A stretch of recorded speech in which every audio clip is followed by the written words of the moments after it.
All right, guys, welcome back to another episode of Nature Aquariums TV, where today we're going to give you an update on our big 130-gallon planted discus tank. And where's the fish, right?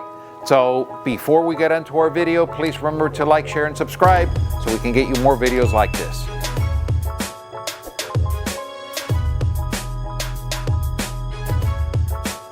All right, guys, welcome back. So on the last video, we went and unboxed these beautiful discus fish, but you guys really didn't get a good chance to look at them. They were highly stressed. They came in shipped halfway across the country, and the reality is they really didn't want to show up for the camera.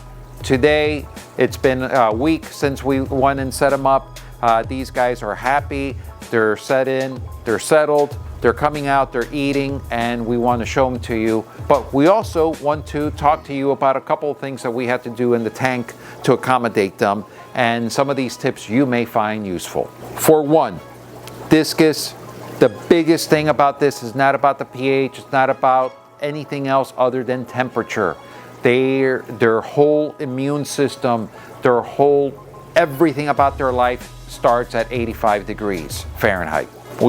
We're prepared for that. We have dual heaters, we have dual OSA canister filters in there. But one of the things that we learned in doing this is that even though we had the outflow of the canister filters flowing and rippling the water, it wasn't enough to oxygenate the tank, especially at 85 degrees. As you know, the higher you go up on temperature, the less the oxygen concentration occurs in water. A really good example that I could give you, if you fly over to the Bahamas, which is just a couple miles offshore, you'll see a lot of very warm water, but very barren water. There's really not a whole lot of life, and that's because the temperature is so high. But if you go into the North Sea, the Alaskan coast, the California Pacific, there's tons of life in there because of the cold water. The cold water has more oxygen yields some more life. So how do we fix that? Well, I had to go and put an air stone, and I used a very large air stone. I hid it behind the foliage, and I set it up on an Aquarium Co-op battery backup air pump.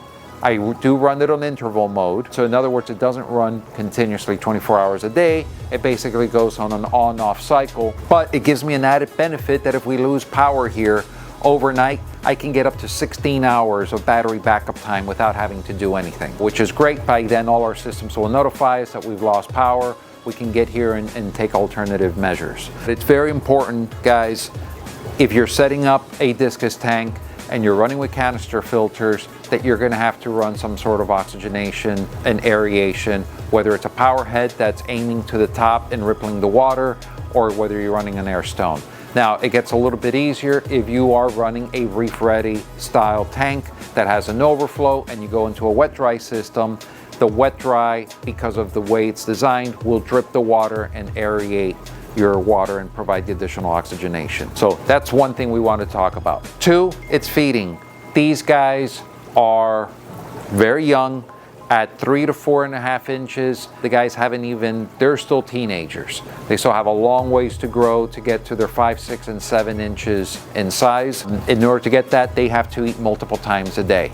I do recommend putting a feeder to feed them the additional times in addition to the feedings that you will give them in the evening or in the morning. And for doing that, we set up the Sarah X feeder. Now, there's a lot of really great feeders out there, and they all serve their purposes. I will have a separate video on the Sarah X feeder, but I will tell you we chose that because we can minutely adjust the amount of feeding that you put into the tank due to its innovative screw design.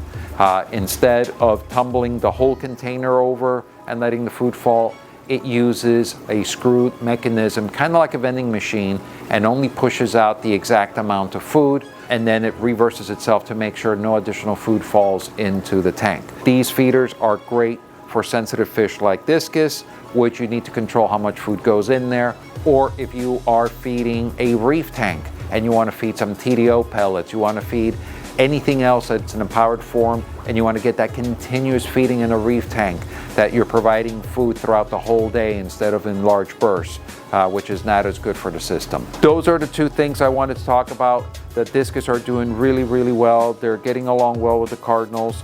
one of the things that you're going to start noticing is that the cardinals are now going into their traditional behavior. These were wild-caught cardinals, and now they are viewing the discus as a predator. In the wild, discus will eat cardinals. That's just a matter of life. These are tank raised. They've never eaten a cardinal in their life. These cardinals are wild, and they do know what happens to their counterparts when the discus, a large discus or a large ultum, comes into play. And so therefore, they're gonna kind of say, well, we'll stay here, and the discus will stay on the other side.